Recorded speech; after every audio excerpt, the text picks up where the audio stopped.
But this desert ecosystem is anything but stable. Rivers flow, and rivers dry out, with extreme consequences for farmers. Over longer time periods, the climate fluctuations are even more extreme.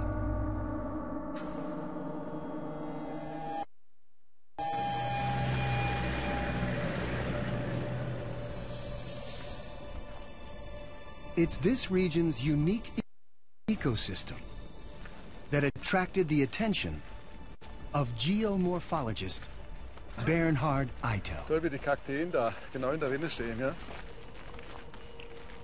In the highlands north of Nazca, Eitel notices large yellowish patches draped over the steep mountainsides. To the untrained eye, they look like simple variations in color.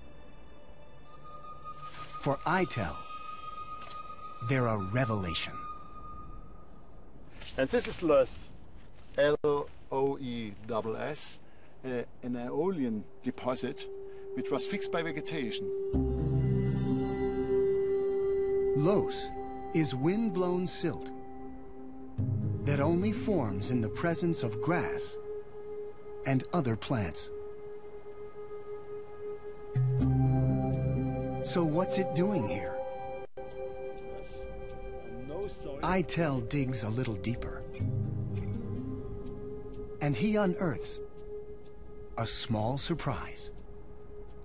And here sometimes, as we can find here, there are some snail shells at the basis of the loess. Snails require humid conditions to thrive. And in today's desert highlands, it almost never rains.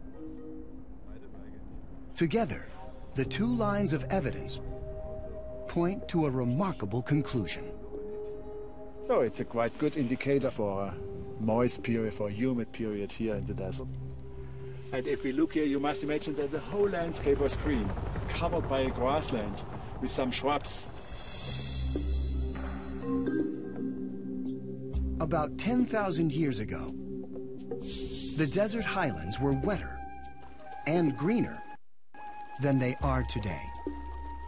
Everything here was covered by grasses and by shrubs, and it was a really favorite environment for early hunters and gatherers. This lush world was a magnet for early humans.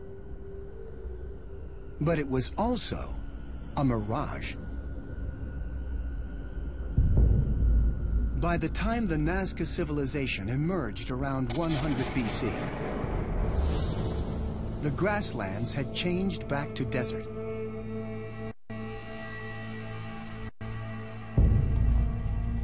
As the climate turned ever drier, these ancient people had to cope with droughts that lasted decades.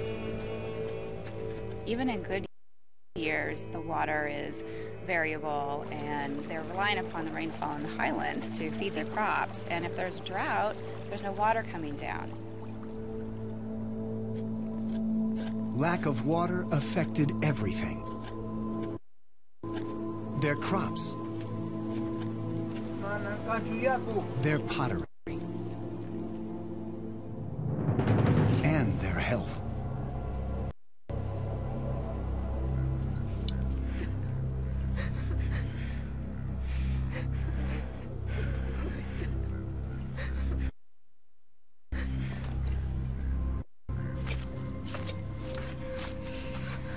May natakas kang. Yakutas tawa munashkan. Yakutas tawa munashkan.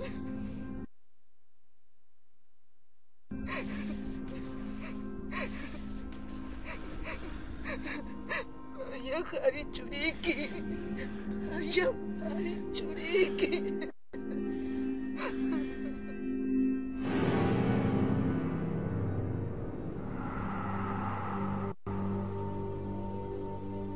living in an environment like this, where you're sort of on the edge of survival, would create more of an intense relationship to the deities, to those beings that you feel